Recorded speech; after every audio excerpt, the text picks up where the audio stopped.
Hey everyone, this is David with Galligan Media.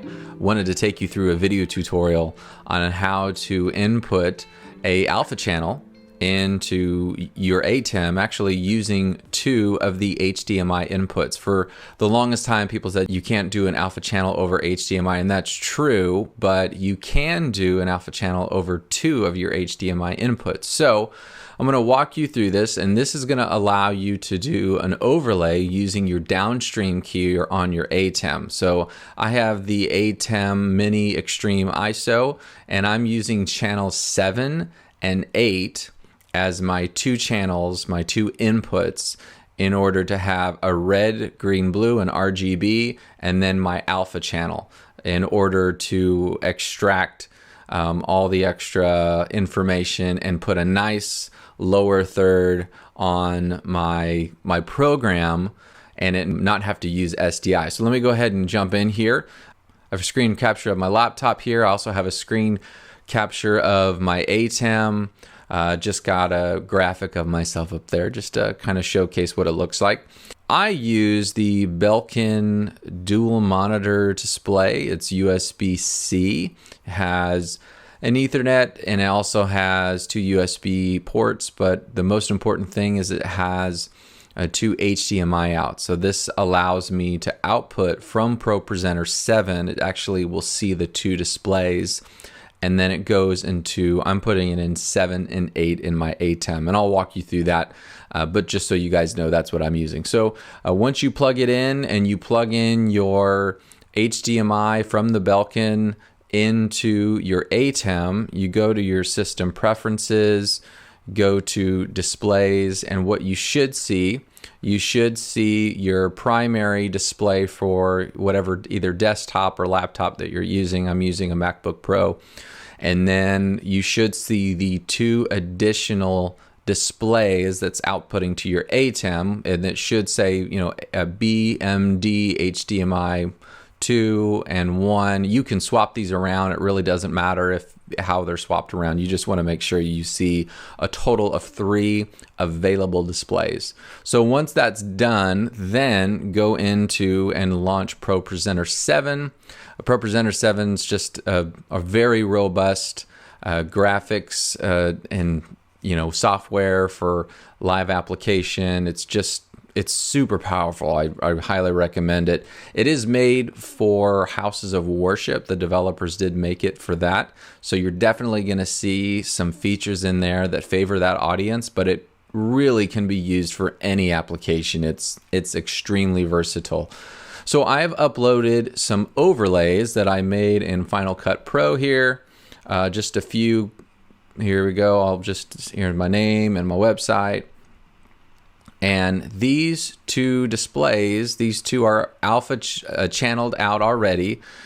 We have made them in Final Cut, and then when I exported the overlays, I exported them as Apple ProRes 4444. That's the codec you use when you're exporting your graphics. So you can make pretty much anything over a blank black background, but when you do, you want to make sure you don't export it as like a H.264 or 422 or MOV or MP4, anything like that. You want to make sure you export it as a 4444. That allows the amount of information it needs to just put out the graphics that you want and not all the extras. It's basically a video version of a PNG versus a JPEG. Let's just put it in that terms.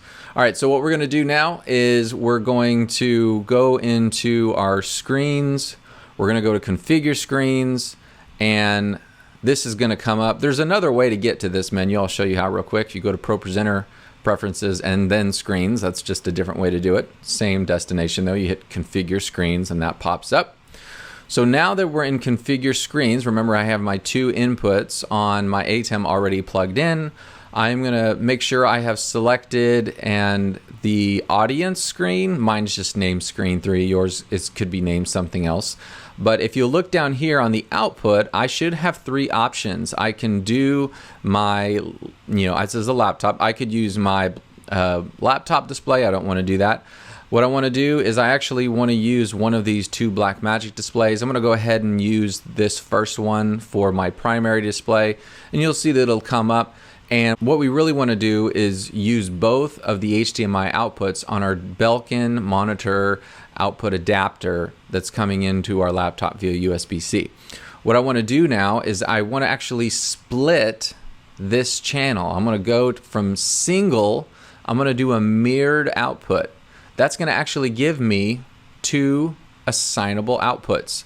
Now this one I've already assigned as my Blackmagic, but this one unconfigured, I'm going to click and I'm going to assign this as the other monitor output that I'm not using yet. So now if you'll look over on my ATEM screen, you'll see both are putting the watermark. This is the free version. I'm just showcasing on it because I know a lot of you are going to actually download a free version in order to try this on ProPresenter, and this is what happens whenever you download the free version. Your output gets a watermark until you buy the license. Again, it's very much worth it. So anyway, here's what we do. The first one, we're just going to leave plain. We're not going to do anything to it. But the second one is where we have to go in and we have to actually change the color settings to give it an artificial keyed output. Here's what we do. We're going to go to color. You go to color and you'll see this little box we have to check. It says enable, and then what we have to do, we have to turn all of this settings here, red, green, blue, gamma, black, all the way up. Let's go ahead and bring all the way up. So here you have just a standard graphic RGB going out, but then this one is completely alpha out. Okay, we're all done. We can close that. Now here's what's going to happen. Once I click on one of these on the program view on my ATEM, it should come up under my camera 7 and camera 8. Here is, there you go. So you'll see that watermark is covering it up. There you go. Watermark goes away. Here you see on the camera 7, that's the full version, but then you see it alpha'd on camera 8. You see that alpha channel. What we want to do now is we want to go into our ATEM software and we want to assign 7 and 8 to our downstream keyer. So what you'll want to do, you'll want to go to the switcher tab, you'll want to go on the palettes tab on the top on your ATEM software control. You'll want to go to downstream keys. We're going to go ahead and use key 1 on this, and you could see that on fill source I have camera 7 and my key source I have camera 8. Alright, so what I'm going to do now, I'm going to turn this on.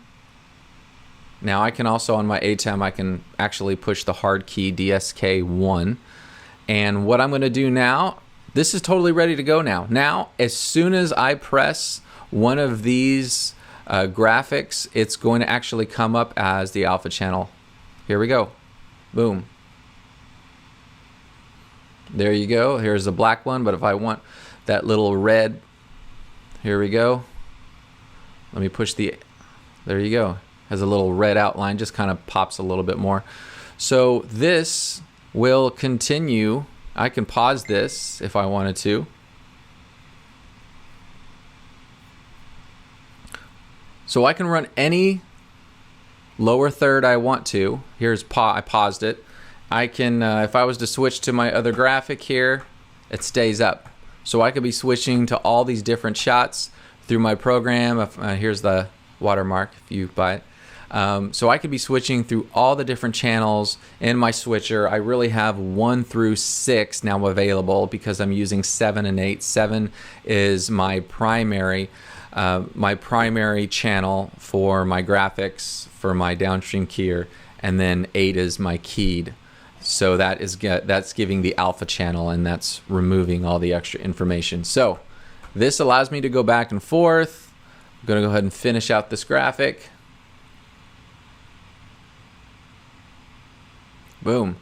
So that's basically it. From there on out, you're able to use 2 channels on your ATEM as a key and fill channel, and really just elevate your ATEM's abilities to the next level, because you really have unlocked your ATEM to a whole nother level of production that allows your audience to have just a more engaging experience. So anyway, I hope this has been helpful for you, for those of you guys that want to start incorporating lower thirds, motion lower thirds, and overlays, bugs, things like that, using software like ProPresenter 7. Again, I recommend ProPresenter 7 just because of all the available tools that you have within the software. They're always keeping up on it and making things up to date with new software updates, and it has a bunch of different options to it. It does have an editor in there, it has music playlists,